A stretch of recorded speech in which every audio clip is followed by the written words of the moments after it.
Hey guys, and welcome back to my channel. Today I'm doing creepy images with disturbing backstories, so come with me as I dive into these stories. And don't forget to like, comment, and subscribe. So let's go.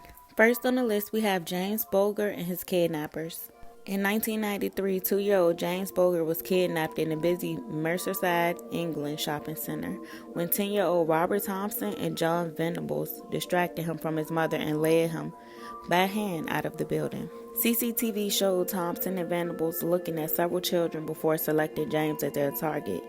The still to the side shows them leading the vulnerable boy away. They later revealed to detectives that their plan was to kidnap a child and push him onto heavy oncoming traffic.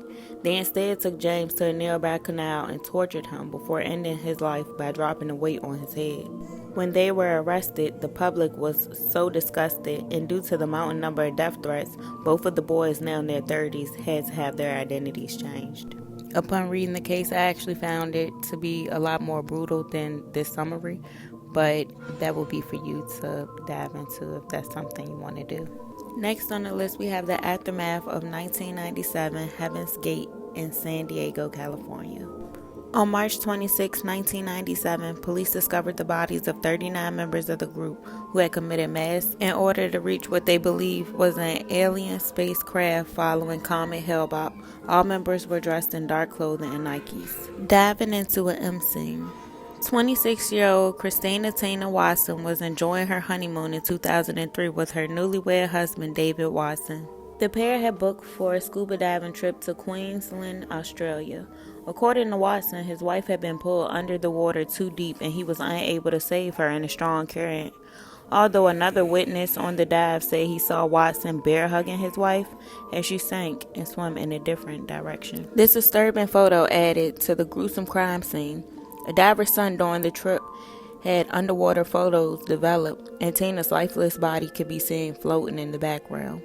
In court, the defense and prosecution argued between Watson killing his wife to cash in life insurance or whether Tina died through her own lack of diving experience. In 2012, the case was finally dismissed due to lack of evidence.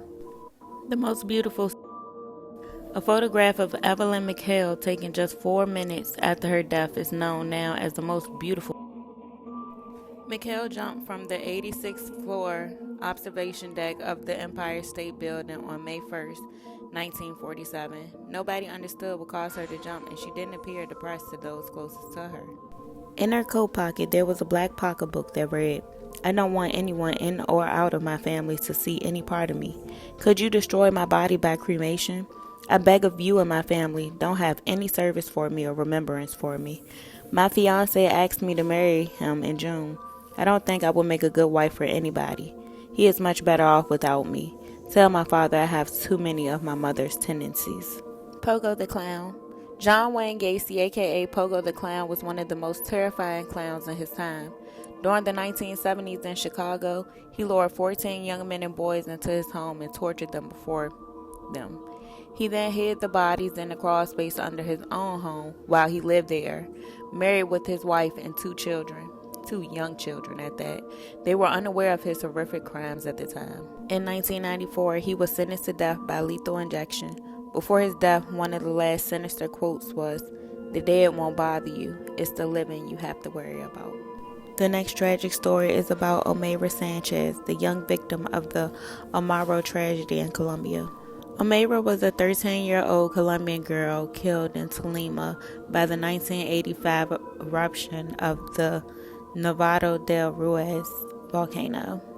Sanchez was pinned beneath the debris of her home, where she remained trapped in water for 3 days. Her plight was documented as she descended from calmness into agony. After 60 hours of struggling, she died, likely as a result of either gangrene or hypothermia. The tragic life of O.C. Sneed.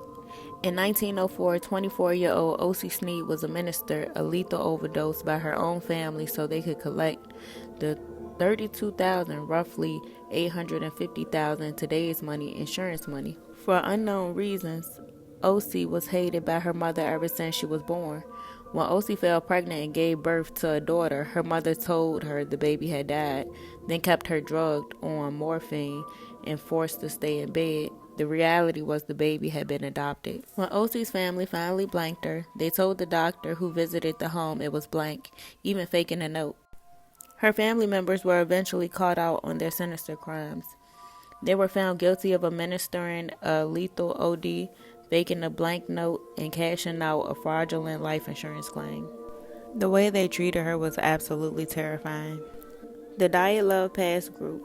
In 1959, a group of 9 hikers led by Igor Dyatlov failed to return from the northern Ural Mountains of Russia, and a search party was sent to look for them. Mikhail, a student who joined the search, reported they found the group's campsite with no survivors, recalling that the tents were half torn down and covered with snow. It was empty and all the group's belongings and shoes had been left behind.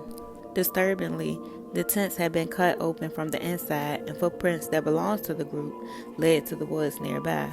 All the footprints showed that the groups were wearing only socks or barefoot as they ran, despite the temperature being around -25 to -30 degrees with a storm blowing. Medical examiners found the cause of death of all 9 hikers was hypothermia. They could have survived at the campsite, but something caused them to flee, choosing to freeze to death instead of returning to the camp. This photo is the last photo of all 9 hikers when they were alive. The Jamestown Massacre. On November 18, 1978, cult leader Jim Jones instructed all members living in the Jamestown compound to commit blank.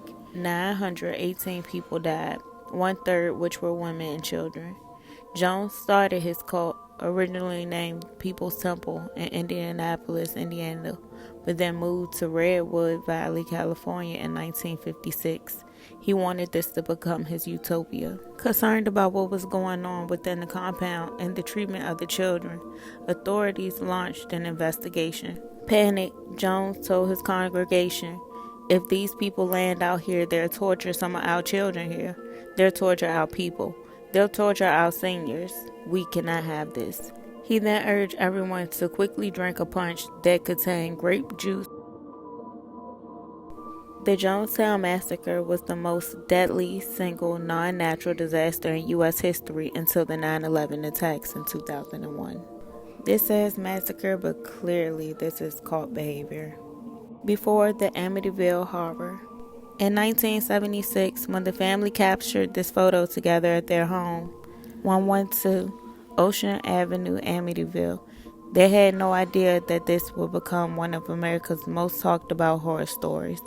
Above is the DeFeo children, back row left to right, John, Allison, Mark. In the front row, Don, Ronald Butch Jr. Their parents, Ronald and Louise, are not pictured. The only surviving member of the family is now Butch. At around 6:30 p.m., Butch burst into a local bar screaming, "You gotta help me. I think my mother and father are shot."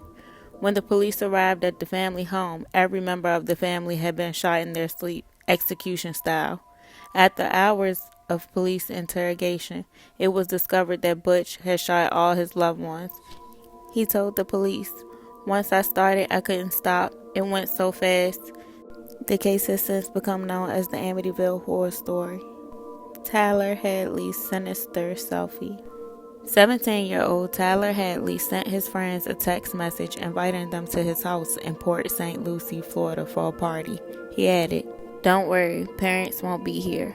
When the teenagers flooded his home, they partied away, completely unaware Hadley had bludgeoned his parents to death with a claw hammer.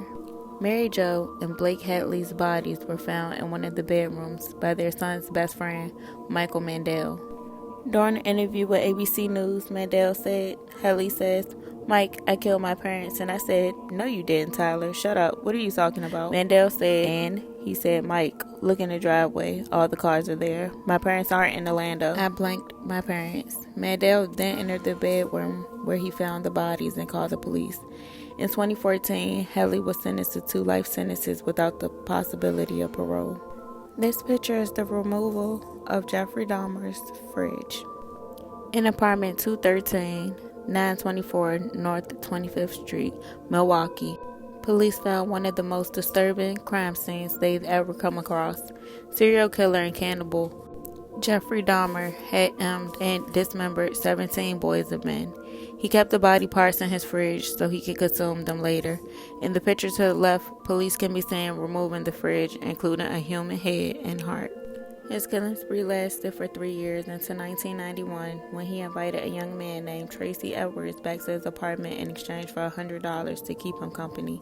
Edward noticed a foul smell at the apartment and became worried who he had agreed to spend time with. He managed to crawl out of the bathroom window and get free. It wasn't until the police arrived shortly after that he realized just how lucky his escape really was. The last photo of Regina K. Walters. This terrifying picture of 14-year-old Regina K. Walters was the last known victim of serial killer Robert Rhodes. This photo of her was captured by Rhodes as she could be seen trying to defend herself. In 1989, he drove an 18-wheeler truck and would scour the country looking for innocent women to M. His total victim count is believed to be more than 50, although he only confessed to killing 3. Rhodes was finally caught when an Arizona Highway Patrol officer noticed that his truck had stopped and the hazard lights were turned on. When the officer looked inside the truck, he found a naked woman screaming. The officer was able to free the woman and take Rhodes into custody. He now sits behind bars, currently serving a life sentence. That's all we have for today's video. If you like this video, please like, comment, subscribe, and turn on your notification bell so you are notified every time I drop a video. Please drop in the comments any videos that you like to see, or if you would like to see more videos like this. But I'm gone now, and I'll catch you in my next video.